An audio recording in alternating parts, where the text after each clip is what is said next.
სულ რომ გაიხეს ახლა სრულიად უნგრეთის აკაცუკეთი ის უკან არ წამოიღებს იმას რაც ვიქტორ ორბანმა ილაპარაკა ქვეყნის ენერგეტიკულ უსაფრთხოებაზე იმ გენდერულ გაუკუღმართებულ რაღაცა კანონებზე რომლის მიღებასაც ახლა დიდი ზარზე იმით შეუდგებიან ზეწოლა რაღაცა იმიტომ რომ თუ არ ვწდები 35 მილიარდი ევრო აქვს დაბლოკილი უნგრეთს იმის გამო რომ ის იცავდა საკუთარი ამ სხვათაშორის ამ აკაცუკების და მათი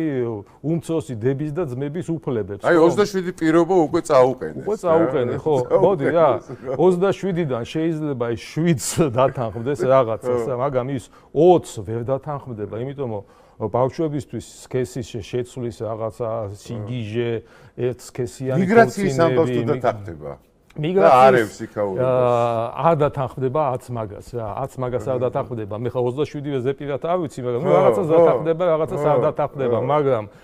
დიდი სიამოვნებით ამას ხაზი გაუსვათ დიდი სიამოვნებით ვეტოს მოუხსნის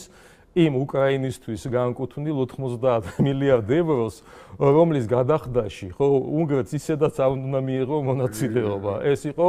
შეთანხმების დონეზე ჯერ კიდე 25 წლის დეკემბერში მაგასაც არ მიცემენ მაგრამ საქმე იმაშია რომ ორბანი ხო ყოველთვის სჭირდებოდათ ესპანეთის პრემიერ-მინისტრს ბრიუსელის რა ქვია ბელგიის პრემიერ-მინისტრს და ასე შემდეგ ხო იმისთვის როგორც ფარი იმისთვის რომ დეკლარაციის დონეზე ისინი ამბობდნენ აი უკრაინა რა უქნა რა ორბანმა ვეტო დაადო თორე ხო იცი რა დიდი სიამოვნებით ეხლა ამ ბერკეტს მოუხსნის პეტერ მადიარი და ეს ქვეყნები დაიწყებენ წივილ კივილს იმიტომ რომ აღმოჩნდებიან იმ არმაგედონის წინაშე რომ საკუთარი გაკოტრებული ეკონომიკებს კიდევ რაღაცა ფული გამოაცალონ კიდე და გადასცენ ამათ და ამიტომ ეხლა დაიწყება ნადირობა რობერტ ფიცოზე სლოვაკეთზე რომ იქნებ შენ დაადო ვეტო და რობერტ ფიცო მარტის თვეში ეს წინასწარ გააჟღერა კიდეს დაანონსა რომ რამე რო იყოსო სლოვაკეთი მზად არის ვეტო დაადოს ამას და შეიძლება აი შეძახილით არისტოფან გეხუმრეთ კაცო სთხოვონ რომ შენ მაინც დაადეო იმიტომ რომ ეს ვეტო რომ აიხსნას ამ სიტუაციას ამ ფულის შემგროვებელი ევროპა საერთოდ არ არის და რა უხარია კიდევ დღეს რას ლაპარაკობ რა ამ გაძვირებულ და გაუბედურებულ ამიტომ ან იქ რა უხარიათ ან როსთაველზე რა უხარიათ ხო მით უმეტეს რომ აი უნგრეთი ყოველთვის იყო და პეტერ მადიარიც ყოველთვის არის წინააღმდეგი უკრაინაში სამხედრო დახმარების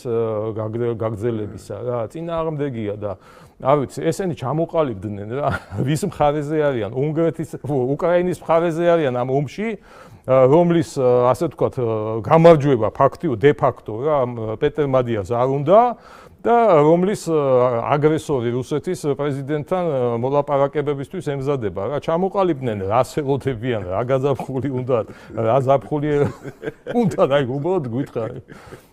აი ეს ასაკია უნგრული გაზაფხული ძალიან